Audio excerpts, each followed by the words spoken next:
Hello, thanks for tuning in to Nomadic Cocopelli, Nomadic Survival Channel. We are going to use these hardwood pellets to do a secondary burn-in test on the Willowybe pellet feeder system wood stove. Now this stove can be used as a pellet feeder stove, or with this assembly off, can be used as a standard wood stove. The stove also has a box that fits over top that holds the lava rocks or sauna rocks if you would like to use it in a sauna tent. Now I have utilized 4, including the top piece, 5 of the chimney pieces. It has the damper. I have a thermometer at the top, which is currently below zero, or at zero, because we're at about 35 degrees here right now today. I have just a bare minimum amount of pellets put in so far. I'm going to try and light it, not with a propane torch, but with a simple lighter. I'm not expecting this to work, but I'm hoping this will work.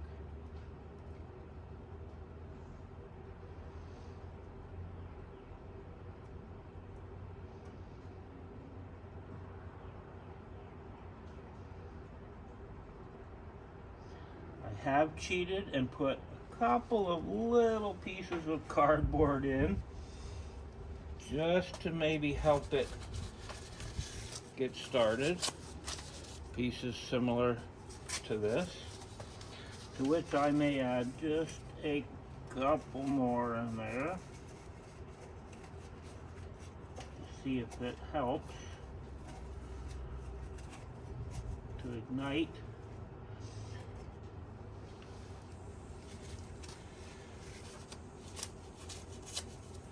I seem to have a reasonable amount of flame started. This test is going to tell me how long I can get out of one full container load of pellets. The burn-in test should also help me understand the difference between this test with hardwood pellets and the upcoming test with softwood pellets. So apparently I already have a good burn. I'm going to open my air, close the damper there, and I do believe we have a burn because I can see flames rolling back. Now another way to test, this is also the lid for the pellets. If you were to use this out in weather, obviously you wouldn't want any moisture to come down into your pellets. But if you lift the lid off of the stove itself, I can clearly see now I have a very good flame happening. So I'm going to safely assume that my pellets are burning. In fact, I can see my pellets burning. Now, we have quite a bit of wind happening today. I don't know if that's going to be a positive or negative effect as to how the air intake happens here and goes up and out the flue. I can see that I am already at 300 degrees on my chimney.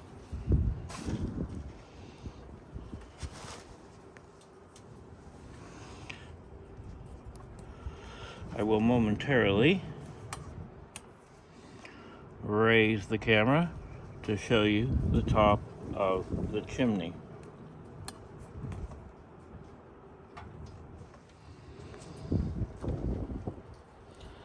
Sorry for the little bit of interference there.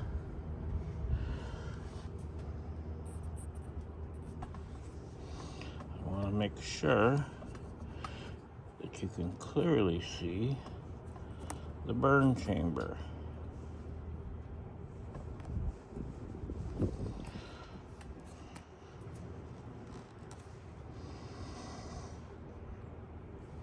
Now I'm going to get more pellets and slowly begin to feed them in to the main chamber. I'm going to slightly reduce the amount of air intake. I'll be right back.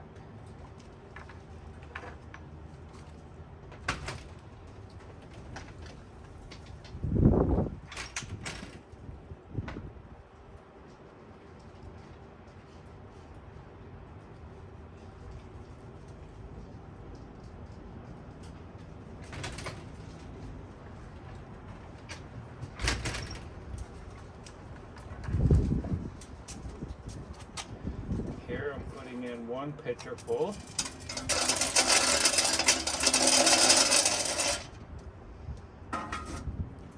Be right back.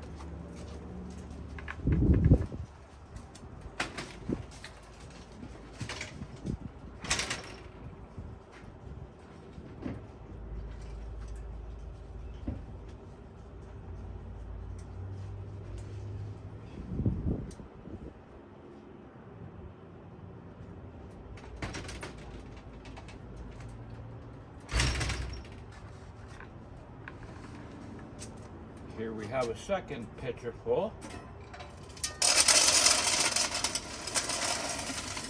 And I have not even reached this line yet. I'm thinking a few more.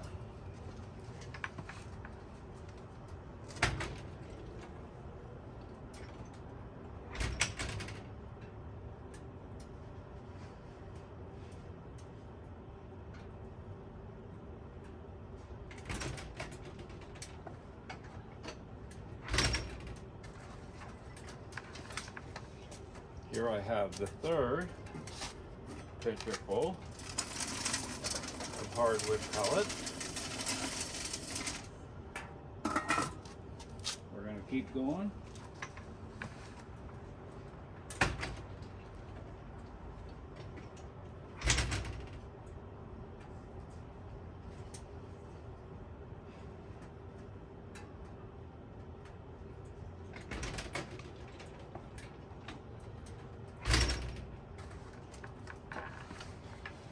Now we have the fourth pitcher of pellets, and the goal here is to see how it feeds and if it's a reliable feeder system or if not. Gonna get another.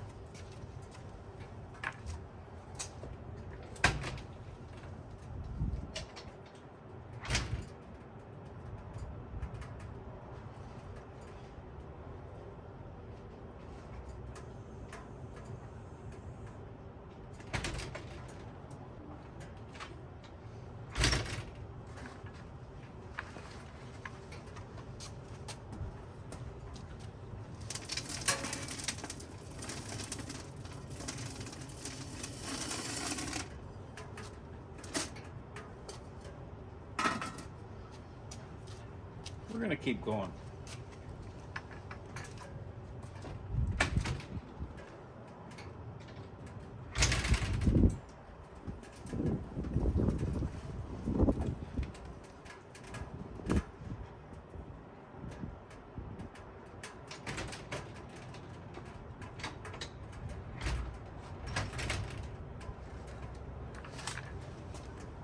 And another.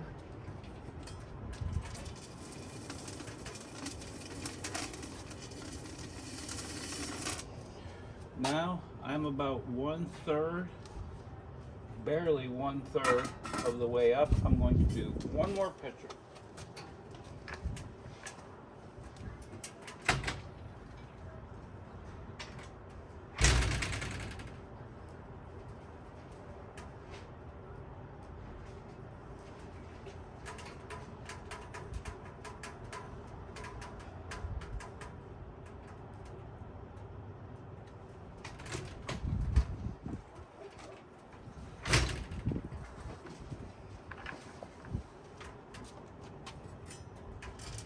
Now with this pitcher, I'm definitely a third of the way full. Should be approximately 8 pounds of pellets.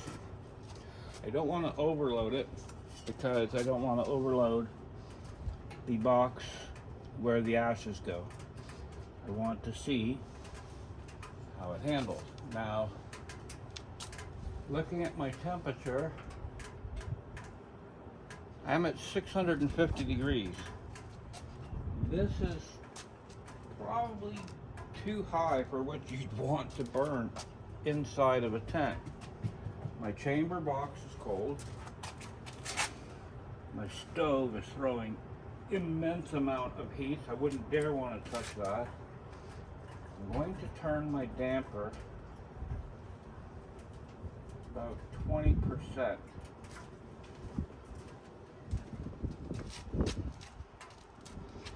I'm also going to adjust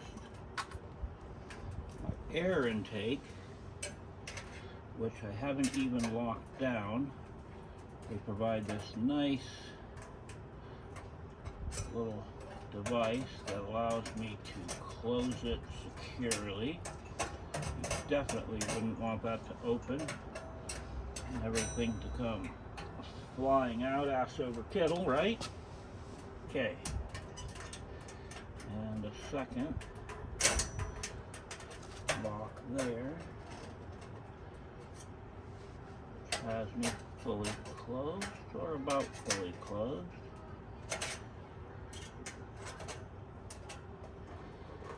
Twist them nice. Okay. I'm also going to close my damper, giving it almost a minimal amount of air intake. I can see it's still burning very, very well. I can get a slight peek down this crack and clearly see I'm burning very well there. I will lift this lid. You'll have to trust me, or maybe you can see there is hardcore flames coming out. What's awesome though is at the base of the stove, the side of the stove, there is no Creo. There's no soot. There's just the flames heating the metal. Why am I saying this? Because I do think that perhaps burning the pellets is a cleaner and much more efficient way to create heat with this device, with this stove, without burning dirty wood. Now, I guess you can't say wood is dirty, but wood is dirty. The bark, the other ingredients that have grown up through the wood over the years, you're burning that. Of course, it's going to blacken and sooten the interior walls of your stove. Also going to create an incredible amount of the black soot Creo into the chimney. Now, my temperature has gone down to about 450, just under 500. So by tuning it down here with the air intake, tuning this a little bit down, has allowed me to reduce my overall temperature in the chimney. However, I still have more than enough heat happening in the stove itself.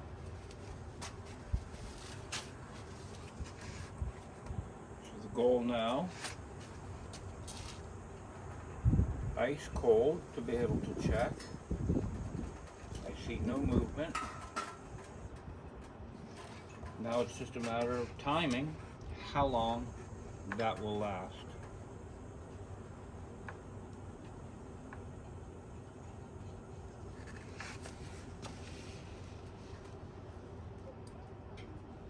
I have noticed the heat has opened that a bit. Now perhaps that center screw there tightened down, might close that up a little bit more, but it's getting air a little bit around the perimeter there and a little bit of air around the perimeters here. So keeping this nearly closed probably balances out.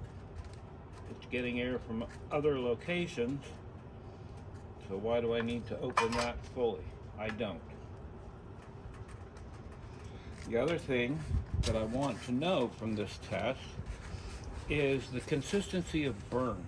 Are the pellets going to fully burn, turn to minimal ash as they go down into the ash container?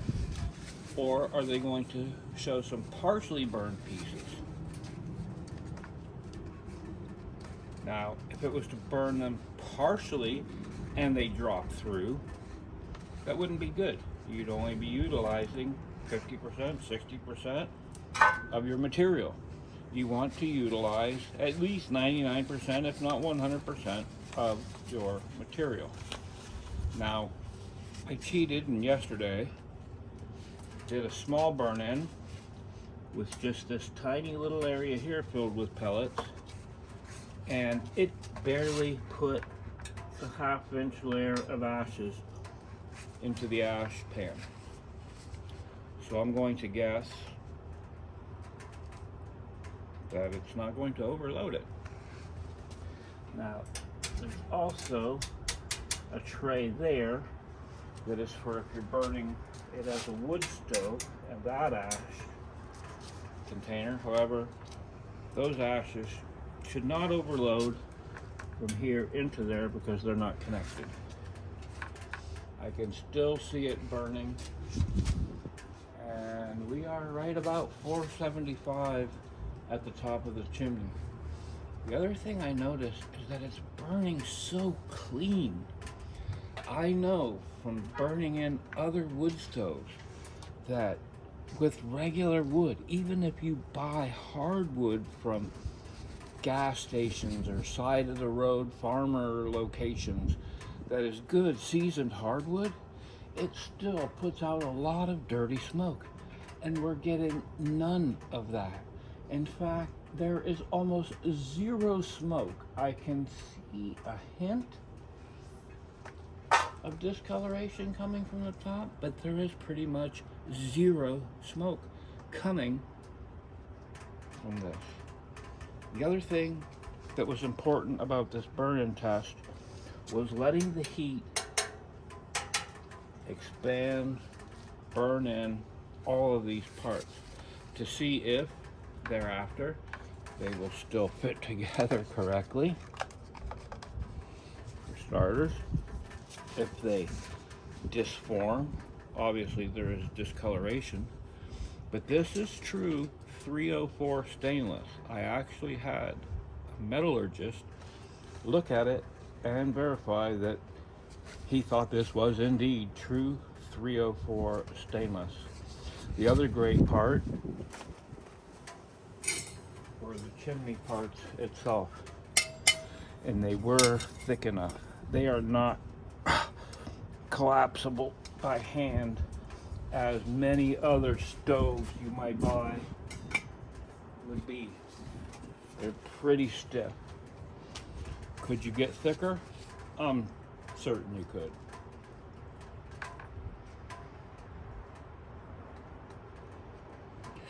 So this is kind of a wait around and see kind of a test. Having another look, still ice cold on top of my fill box, and I have made a little line here. I have not seen any drop yet in the level of pellets, so apparently it is still on the initial amount that was in the burn chamber. Pardon me while I get flammable out of the way.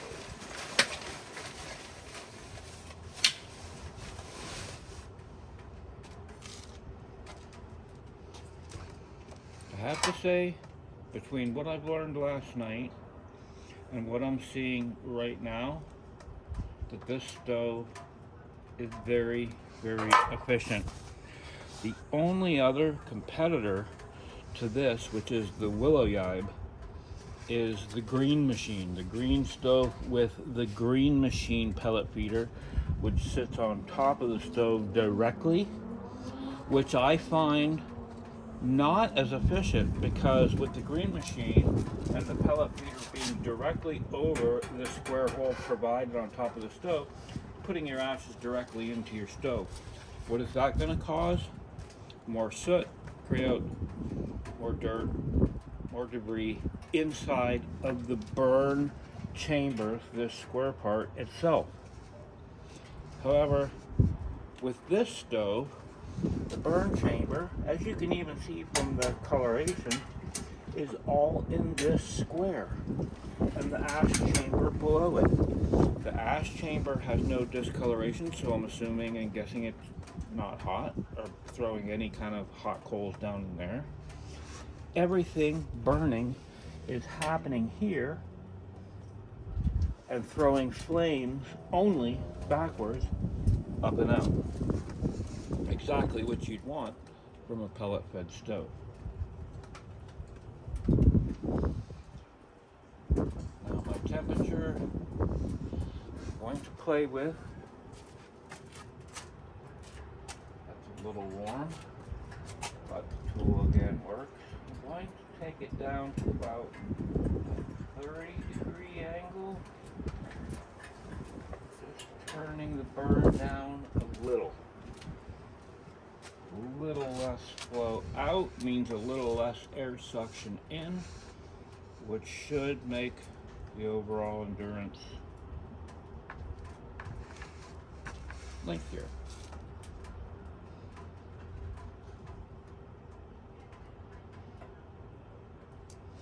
Instantly, I've seen my temperature drop, and I'm down to about 400 degrees, which I think would be about optimum from what I've read, from what I understand. Also limits my material being burnt excessively, unnecessarily.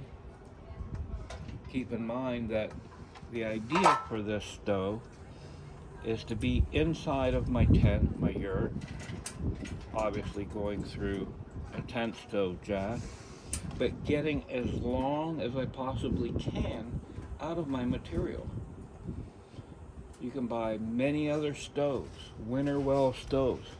You will feed wood into that all night long. Every 4 hours, you're gonna put 2 more logs in, 3 more logs in. Can you sleep 6 to 8 hours? Not a chance, or you're gonna wake up cold, especially if it's in the winter time. With a pellet fed system, if this box completely full could last 6, even 8 hours, it would make other stoves not worthwhile. A pellet fed stove is only giving the wood as it burns. So if you can control that burn, you can control the length of time that it's going to put out heat for you in your tent. Another thing with other great stoves, Winterwell and others, the Russian Bear, the RBMs, those other stoves, bigger, tougher looking stoves, fill them full of wood. They burn so hot, you'll be in a bikini an hour after you fill the stove. And then 3 hours later, you'll be in a parka trying to stay warm because you've burnt through what you've put in that giant heat producing machine. There's a happy medium to everything. And I certainly believe that this Willowybe is the happy medium that you would want in your tent for fall or winter camping, spring camping, as it is spring now.